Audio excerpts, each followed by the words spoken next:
SV6 news కి స్వాగతం. ముందుగా హెడ్లైన్స్. అయోధ్యలో రియల్ బూమ్, వేల సంఖ్యలో కొత్త ఉద్యోగాలు, దూసుకెళ్తున్న స్టాక్స్.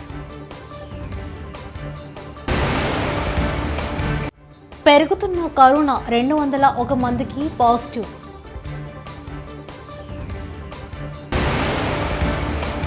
కుతుబ్షాహీ సమాధుల వద్ద 13 దేశాల ప్రతినిధులకు సీఎం విందు.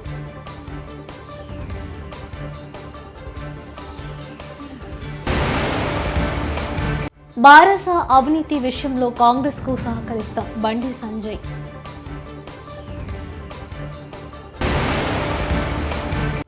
నందమూరి నారా కుటుంబాలను విమర్శించే స్థాయి కేశినేని నానికి లేదు, కేశినేని చిన్ని. ఇక బాలరాముడి ప్రాణ ప్రతిష్టకు అయోధ్య నగరం ముస్తాబవుతోంది. జనవరి 22న ప్రధాని మోదీ సమక్షంలో ఈ కార్యక్రమం జరగనుంది. అయోధ్య అంటే కేవలం ఆధ్యాత్మిక నగరి మాత్రమే కాదు, త్వరలో ఎంతో మందికి పొట్టను నింపనున్న అన్నపూర్ణగా మారబోతోంది. అయోధ్య ప్రారంభోత్సవంతో ఆ ప్రాంతంలో రియల్ ఎస్టేట్ భూమి ఏర్పడుతుందని నిపుణులు అంటున్నారు. తద్వారా వందల సంఖ్యలో కంపెనీలు అయోధ్య చుట్టుపక్కల పెట్టుబడులు పెట్టడానికి ఆసక్తి చూపిస్తాయన్నారు. తద్వారా స్థానికంగా ఉపాధి అవకాశాలు మెరుగుపడతాయని స్పష్టం చేశారు. ఇలా భవిష్యత్తు ఆశలు అయోధ్యలోనే వివిధ రంగాలపై పడుతోంది. వేల సంఖ్యలో తరలివచ్చే భక్తులతో ఇక్కడ మౌలిక సదుపాయాలు మరింత మెరుగుపడనున్నాయి. రాష్ట్రంలో కోవిడ్ కేసులు నిలకడగా సాగుతున్నాయి. బుధవారం 201 మందికి పాజిటివ్ గా నిర్ధారణ కాగా బెంగళూరులో 121, తుముకూరులో 14, మైసూరులో 10 మందికి కాగా మిగిలిన జిల్లాల్లో అంతకులోపు కేసులు నమోదయ్యాయి. 257 మంది డిశ్చార్జ్ కాగా ఒకరు మృతి చెందారు.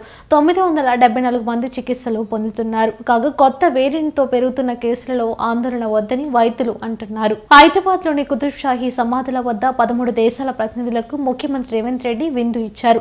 America, Iran, Turkey, UAE, UK, Japan, Thailand, Germany, Sri Lanka, Bangladesh, Australia, France, Finland దేశాల ప్రతినిధులు ఈ విందుకు హాజరయ్యారు. పారిశ్రామిక పెట్టుబడులకు రాష్ట్రంలో ఉన్న అవకాశాలు సద్వినియోగం చేసుకోవాలని ఆయా దేశాలకు సీఎం విజ్ఞప్తి చేశారు.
కాళేశ్వరం ప్రాజెక్టుపై సిబిఐ విచారణ ఎందుకు కోరడం లేదని భాజపా జాతీయ ప్రధాన కార్యదర్శి బండి సంజయ్ ప్రశ్నించారు. కేవలం మేడిగడ్డపైనే జ్యుడిషియల్ విచారణ అంటున్నారని తెలిపారు. రాష్ట్ర ప్రభుత్వం కోరితే సిబిఐ విచారణ జరిపించేందుకు కేంద్ర ప్రభుత్వం సిద్ధంగా ఉందని స్పష్టం చేశారు. కాంగ్రెస్ తీరు బారస నేతల అవినీతిని కప్పిపుచ్చేలా ఉంటుందని ఆరోపించారు. కాళేశ్వరం ప్రాజెక్టు మీద సిబిఐ విచారణకు మీరు సిద్ధమా? ఫస్ట్ దాని మీద స్పష్టం చేయాలి. అది ఒకటి. కేసీఆర్ బీనామీతో సిబిఐ విచారణ మేము కడతాం. ఇప్పుడు గతంలో కాంగ్రెస్ పార్టీ ఏం చేసింది? సిబిఐ విచారణ జరపాలని చెప్పి లేఖలు రాసింది. అప్పుడు భయపడ్డటువంటి బీఆర్ఎస్ పార్టీ ప్రభుత్వం సిబిఐ వ్యతిరేకంగా ఏ విధంగా తీర్మానం చేసిందో ఏ విధంగా చేసిందో తెలుసుకోవాలి. మరి కాంగ్రెస్ పార్టీ ప్రభుత్వం ఇలా రాష్ట్రంలో ఉంది కాబట్టి సిబిఐ విచారణ కోడడం తప్పేందు వరకు ఇవ్వాలనినా చీఫ్ జస్టిస్ లేఖ రాశారు. మేడిగడ్డ బ్యారేజ్ మీద మాత్రమే విచారణ జరపాలని చెప్పి. మరి పూర్తి కాళేశ్వరం ప్రాజెక్టు మీద విచారణకు కాంగ్రెస్ పార్టీ ఎందుకు చీఫ్ జస్టిస్ లేఖ రాయలేకపోయింది? ఇంకా మేడిగడ్డ బ్యారేజ్ మీద ఎందుకు రాస్తున్నది వల్ల? మరి ద్వంద్వ విధానాలు ప్రజలు సహించరు. మరి బీఆర్ఎస్ పార్టీ అవినీతి మీద కాంగ్రెస్ పార్టీ కొట్లాడితే మేము కూడా పక్కా కలిసి వస్తాం. బీఆర్ఎస్ పార్టీ అవినీతిని సహించలేకనే, ఆ కుటుంబ పాలన అరాచకాన్ని సహించలేకనే మీకు అధికారం ఇచ్చారు.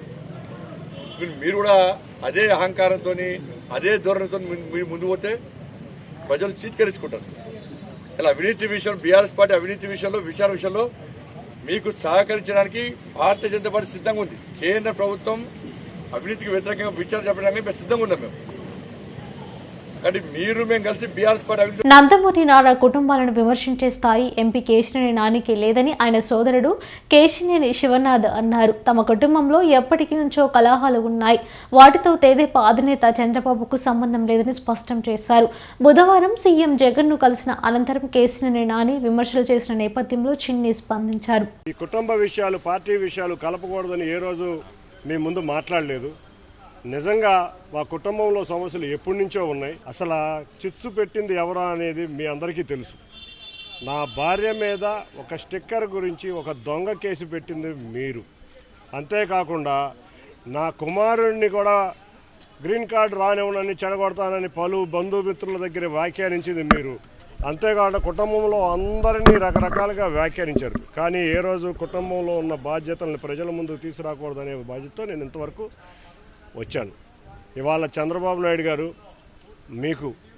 మేము మా కుటుంబ సభ్యులు అందరూ తరపున మేము సారీ చెప్తున్నాం. ఎందుకంటే నిజంగా మా ఇబ్బందులని తీసుకొచ్చి మీరు పెట్టారని ఆయన వ్యాఖ్యానించడం చాలా దురదృష్టకరం. అంతేకాకుండా ఆయన ఒక విషయం చెప్పారు, నారా లోకేష్ గారి స్థాయి ఏంటని.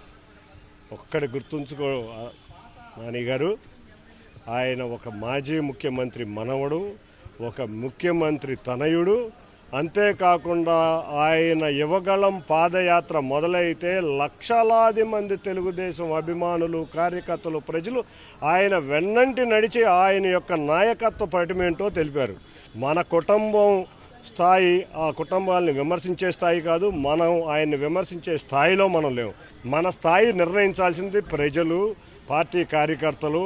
అంతేగాని మనం ఎప్పటికప్పుడు డబ్బా కొట్టుకోకూడదు. మీరే చెప్పారు చాలాసార్లు, జగన్ ఒక అవినీతిపరుడు, అమరావతిని 3 రాజధానులని అమరావతిని చెడగొడుతున్నారు, ఇట్లా రకరకాల వ్యాఖ్యలు చేసిన మీరే ఇవాళ వచ్చి అమరావతిని ఇక్కడ వేస్ట్, 3 రాజధానులే ముద్దని నీవు జగన్ని కౌగులించుకుంటే ఇంతకన్నా దౌర్భాగ్యం ఇంతకన్నా లేదని నేను అందరికీ సర్వనీయంగా చెబుతూ, ఇటువంటి మా కుటుంబంలో జరిగిన విషయాలన్నీ అవి మా వ్యక్తిగతం, పార్టీకి ఎటువంటి సంబంధం లేదు. పార్టీ రాకముందు నుంచి ఈ విషయాలు జరుగుతూనే ఉన్నాయి. నేను ఏదో సేవా కార్యక్రమాలు చేద్దాం, కరోనా తర్వాత రాష్ట్రం ఇబ్బందుల్లో ఉంది, ప్రజలు ఇబ్బందుల్లో ఉన్నారు, చంద్రబాబు నాయుడు గారు ముఖ్యమంత్రిగా కూడా లేరు, విపత్కర సమయాల్లో ఎంతో కొంత నేను సంపాదించిన దాంట్లో ఎంతో కొంత ప్రజల సేవా కార్యక్రమంలో నిమగ్నమై వచ్చానని చెప్తున్నా. ఏ రోజు నేను ఎంపీ కింద ఉంచుంటానని అనలేదు, ఏ రోజు మీతో గొడవ ఉందని అనలేదు. మీరు పలుమార్లు మీడియాల్లో నన్ను చులకనగా మాట్లాడినా కూడా కుటుంబ బాధ్యత కింద నేను ఎక్కడా కూడా విస్మరించకుండా నేను అనేది ఇంతవరకు చెప్పలేదు. కానీ మా ప్రజలు కానీ, మా కార్యకర్తలు కానీ, ఇవాళ మా తెలుగుదేశం కుటుంబం కానీ, మీరు చంద్రబాబు నాయుడు గారిని, లేకపోతే తెలుగుదేశం పార్టీని, లేకపోతే తెలుగుదేశం కార్యకర్తలు, తెలుగుదేశం సంస్థాగతంగా నిర్మించుకున్న పార్టీని మీరు విమర్శిస్తుంటే ఎవరు ఊరుకోరు. మీకు హెచ్చరిస్తున్నాను, తప్పక దీనికి శాస్తి అనుభవిస్తారు. ఇప్పటికైనా ఇటువంటి వ్యాఖ్యలు చేయరాదని అందరూ. తిరుపతి జిల్లా శ్రీకాళహస్తీశ్వర ఆలయాన్ని ప్రముఖ సినీ నటుడు సుధీర్ బాబు కుటుంబ సమేతంగా దర్శించుకున్నారు. రాహుకేతు సర్పదోష నివారణ పూజలను చేయించారు. శ్రీ జ్ఞాన ప్రసన్నాంబికా దేవి సమేత శ్రీ వాయులింగేశ్వర స్వామిని దర్శించుకున్నారు. అనంతరం వారికి స్వామివారి తీర్థ ప్రసాదాలను అందజేశారు.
చంద్రగిరి నియోజకవర్గంలో 1,00,000 దొంగ ఓట్లు ఉన్నాయని చంద్రబాబు ఆరోపించడం సరికాదు.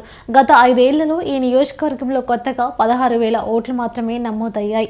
అందులో 10,000 ఓట్లు తిరుపతి రూరల్ ప్రాంతంలో ఇతర ప్రాంతాల వారు వచ్చి స్థిరపడడం వల్ల పెరిగాయి.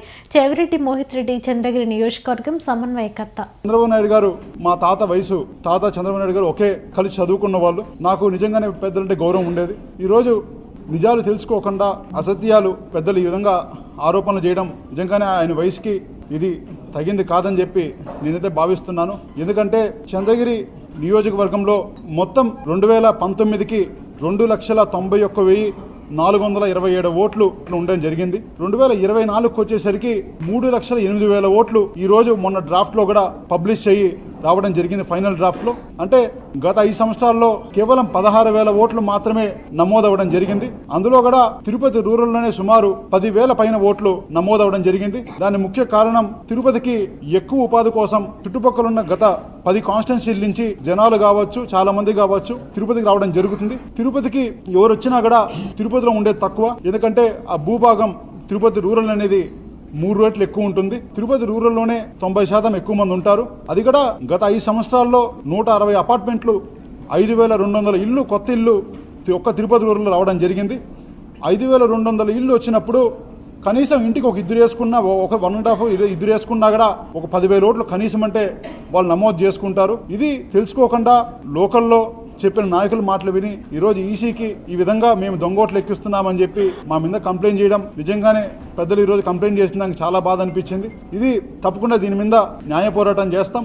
అదేవిధంగా న్యాయ పోరాటాలతోనే కాకుండా తప్పకుండా ఇదే విధంగా అసత్యాలు చెప్తే మేము ఎంత దూరమైనా దీని మీద వెళ్లి తప్పకుండా ఆమర నిరాదీక్షకు కూడా నేను కూర్చుంటానని తెలియజేస్తున్నాను. కామారెడ్డి నియోజకవర్గంలోని వివిధ మండలాలకు చెందిన కళ్యాణ లక్ష్మి షాదీ ముబారక్ చెక్కులను పంపిణీ చేసిన కామారెడ్డి ఎమ్మెల్యే కాటిపల్లి వెంకటరమణారెడ్డి. ఈ సందర్భంగా కాటిపల్లి ఎమ్మెల్యే మాట్లాడుతూ ఎన్నికలు వచ్చినప్పుడు రాజకీయాలు ఉంటాయని, ఎన్నికలు అయిపోయిన తర్వాత అధికారులందరూ ప్రజల వద్దకు వెళ్లి వారి యొక్క సమస్యలు తెలుసుకోవాలని అన్నారు. పార్టీలు ఏదైనా దాన్ని రాజకీయం చేయవద్దని, ప్రజల యొక్క సమస్యలు తెలుసుకొని వెంటనే పరిష్కరించాలని అధికారులను కోరారు. కృష్ణవేణి, లక్కాపుల సునీత, పురం లక్ష్మి, కృష్ణాబాయ్,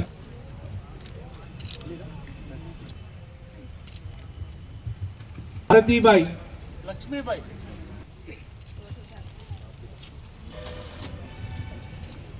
కళావతి, మోతెలత,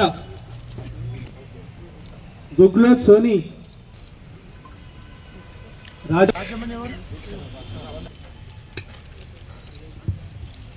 లక్ష్మి, జనగామ జ్యోతి,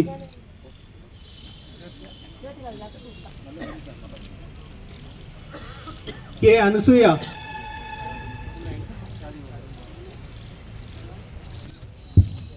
ముంతాజ్, షహలియా బేగం,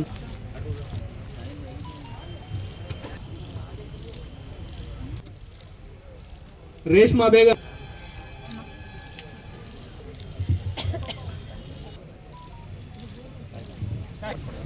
రియానా బేగం,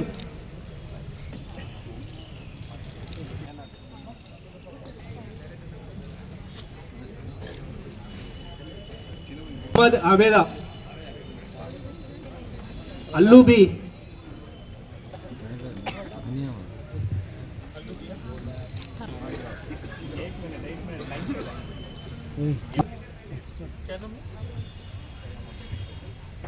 దానా అండ్ అబ్దుల్ రఫీ.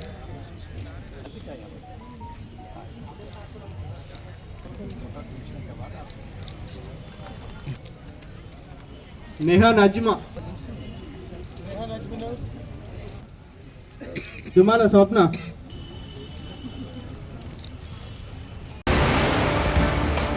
అయోధ్యలో రియల్ బూమ్, వేల సంఖ్యలో కొత్త ఉద్యోగాలు, దూసుకెళ్తున్న స్టాక్స్.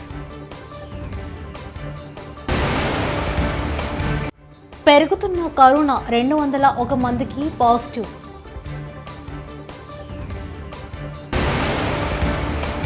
కుతుబ్షాహీ సమాధుల వద్ద 13 దేశాల ప్రతినిధులకు సీఎం వెందు.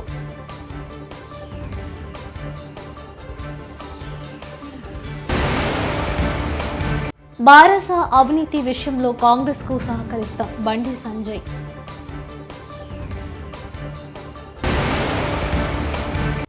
నందమూరి నారా కుటుంబాలను విమర్శించే స్థాయి కేశినేని నానికి లేదు, కేశినేని చిన్ని. ఇవి బులెటిన్ విశేషాలు. చూస్తూనే ఉండండి SV6 న్యూస్.